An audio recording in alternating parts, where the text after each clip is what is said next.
समय जो साहब। बिस्मिल्लाहिर्रहमानिर्रहीम। जनाब चेयरमैन, मैं आपका बहुत शुक्रगुजार हूँ कि आपने मुझे इस बजट में बोलने का मौका फराहम किया। जनाब चेयरमैन, इस माली बजट 2010-2011 का बजट पेश कर दिया गया है। कौम के लिए इस बजट में क्या है क्या नहीं है, इससे सब पूरी कौम वाकुफ है। इस सिक्के के दोनों तरफ से सवाए सब बात दिखाने के और कुछ नहीं है।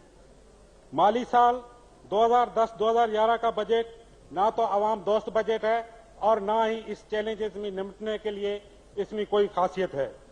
जनाब चेयरमैन, ये वो मुल्क है जिसमें हमारे पास कोई माली वसाइल की कमी नहीं है, लेकिन हमारी बदकिस्मती ये है कि इतने बड़े माली वसाइल होते हुए हम इन पर कुछ नहीं कर सके। आज हम जिन चैलेंजेस का मुकाबला है उसमें हमारे पास बिजली नहीं है, लॉ एंड ऑर्डर के मसला है, पानी का मसला है, इतने सारे मसले हैं जिसका हम बयान नहीं कर सकते। जनाब स्पीकर, आज ये हालत है कि हम अगर घर में जाते हैं तो बिजली नहीं है, बाथरूम में जाते हैं तो पानी नहीं है, और अगर हम किचन में चले जाते हैं तो आटा और चीनी नहीं है, तो अगर हम जाएं तो जाएं कहां। जनाब स्पीकर, इस बजट में हम हर शोबे के लिए पैसे तो रख लेते हैं, लेकिन उसका पता नहीं होता है कि वो कहां खर्च हो रहे हैं और उस पर क्या हो रहा है। बजट आप इस बजट देख ली, अगले इस साल की 2010-11 की, इसमें 19 अरब रुपए रखे गए हैं, लेकिन आप हॉस्पिटल में चले जाओ तो एक डिस्प्रिन गोली भी नहीं मिलती है मरीजों को। तो ये हालत है। जनाब स्पीकर, हम हर जिस मिनिस्ट्री में हम बजट रखते हैं उस पर हम बाद में नहीं सोचते हैं कि इस पे क्या काम हुआ है क्या नहीं हुआ है। तो मेरी गुजारिश है आपसे कि जिस मिनिस्ट्री की बजट है उस पर एक बैलेंस, चेक एंड बैलेंस जरूर होना चाहिए। मेरे दोस्त इस तरफ जो बैठे हुए हैं वो कहते हैं कि ये बजट जो है ये आवाम दोस्त बजट है। मैं 2 साल में जो चंद अशिया है उसके मैं रेट आपको पेश करता हूं। आटा 15 रुपए से 34 रुपए तक पहुंच गया है, शुगर 31 से 65 रुपए तक पहुंच गई है, दूध 32 से 52 रुपए तक पहुंच गया है, पेट्रोल 46 से 71 रुपए तक पहुंच गया है, और यूएस डॉलर जो 60 रुपए था वो 85 रुपए तक पहुंच गया है, और लोड शेडिंग जो है 30 से 70% तक पहुंच गई है। जनाब स्पीकर, और जनाब स्पीकर, सितम जरीफी यह है कि इस महंगाई के दौर में जहां तालीम की बजट को हमें बढ़ाना चाहिए वहां हर साल हम बजट को कम करते जा रहे हैं।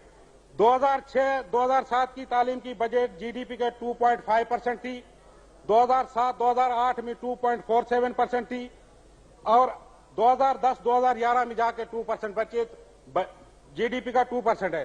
तो जनाब स्पीकर, जहां पर इस दौर में हम तालीम को बढ़ाना चाहिए बजट को, वहां हम कम करते रहे। वो किसी ने कहा है कि अगर किसी कौम को आपको तबाह करना है, खत्म करना है, तो उसकी तालीम ही खत्म कर दो तो वो खुद ब खुद खत्म हो जाएगी। तो जनाब स्पीकर, यह ना होना चाहिए, तालीम की बजट को भी बढ़ाना चाहिए। इस बजट में एक अच्छा इकदाम भी है, उसका भी मैं जिक्र करूंगा। जो सरकारी मुलाजमीन की तनख्वाहें बढ़ाई गई हैं वो एक अच्छा इकदाम है, मैं उसकी तारीफ करता हूं, और उसके साथ यह भी कहता हूं कि इस महंगाई को भी काबू में रखना होगा। जनाब speaker, Benazir income support programme एक अच्छा प्रोग्राम है, इसकी हम तारीफ करते हैं, लेकिन इसकी जो डिस्ट्रीब्यूशन हो रही है वो गलत हो रही है, सही नहीं हो रही है। तो मेरे ख्याल में इसकी जो डिस्ट्रीब्यूशन है इसका कोई तरीकेकार और निकाला जाए ताकि ये जो पैसे हैं गरीबों तक सही तरीके से मिल सके। और जनाब स्पीकर, इसमें जितनी करप्शन पोस्ट ऑफिस वालों ने की है उसका मिसाल मेरे ख्याल में कभी नहीं मिलता है। जनाब स्पीकर, पानी की बात आती है, पानी हमारी अहम जरूरत है। बजट 2009-2010 में भी पानी के लिए तकरीबन 3 बिलियन रुपए मुख्तस किए गए थे, लेकिन वो पता नहीं कहां गए।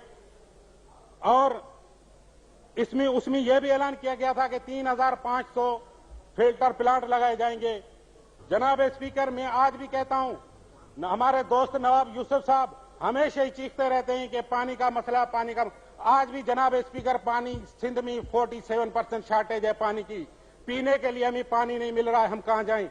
और यहां हमारे कोई दोस्त है जो कहते हैं कि कालाबाग डैम इशू, इवन कल उसने ये भी कहा है, कि ये जो कालाबाग डैम की हिमायत कर रही ये प्रो इंडियन है। इसको, इन अल्फाज को मैं चाहता हूं कि वो आपने आके यहां पर इसकी तस्दीक करी।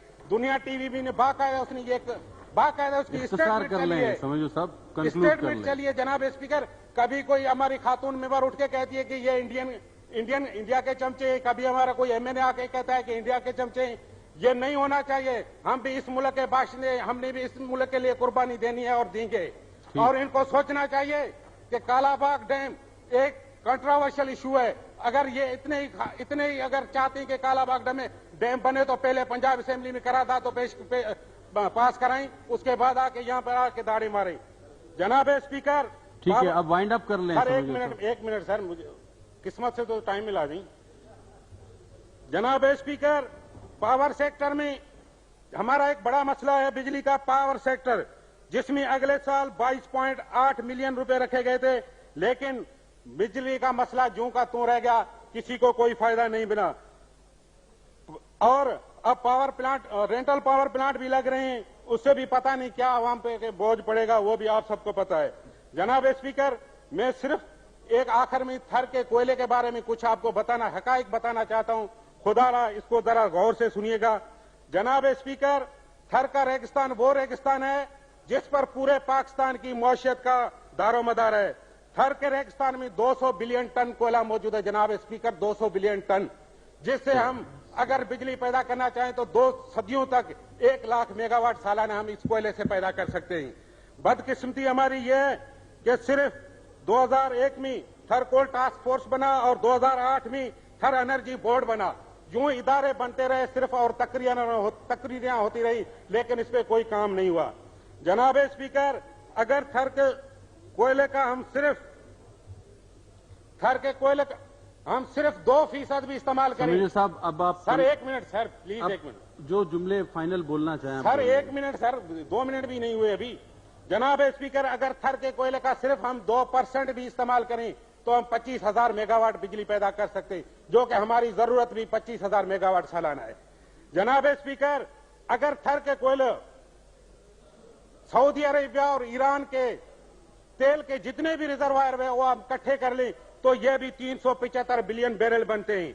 और थर का एक सिंगल जो है, थर का एक कोल रिजर्व है जो 850 ट्रिलियन क्यूबिक फीट है, जो ईरान और सऊदी अरेबिया से कई गुना ज्यादा है। जनाब स्पीकर, अगर मैं इसके रेट पे आना चाहता हूं जनाब स्पीकर, अगर इसका रेट देख लें तो हम जो अब पावर जनरेशन कर रहे हैं आईपीसी से, जो वो हमें 9.5 रुपए पड़ रही है फी यूनिट, और अगर हम थर के कोयले से हम बिजली पैदा करें तो वो 6.5 रुपए हमें यूनिट पड़ रहा है जनाब स्पीकर।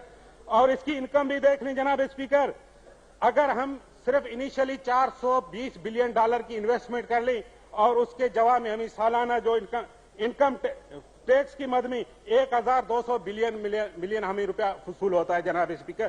तो ये थर का कोयला है। जनाब स्पीकर, मेरी आपसे गुजारिश है कि खुदारा बाती न कीजिए, इस थर के कोयले पे एक सीरियस होकर काम कीजिएगा, ताकि इस गरीब आवाम को और इसके बिजली लोड शेडिंग के अजाब में भुगती हुई आवाम को कुछ न कुछ फायदा हासिल हो। बहुत शुक्रिया। आखिर में जनाब 1 मिनट समेजो साहब, चले एक आप बोल लें जो आपने बोलना है। कंक्लूड मैं आपसे कब से कह रहा हूं सर, थर का इलाका वो इलाका है जहां ठीक है आप बोल लें नहीं है। सर, मेरी गवर्नमेंट से ये गुजारिश होगी कि इस बजट में थर के लिए कुछ नहीं रखा गया है। डिस्ट्रिक्ट थर पार्कर के लिए एक स्पेशल पैकेज दिया जाए जिसमें हेल्थ भी हो, पानी की भी सहूलत हो, बिजली भी हो, रोड्स भी हो, ये सारे इसमें थर पैकेज भी दिया जाए। तो मेरी गुजारिश यही होगी।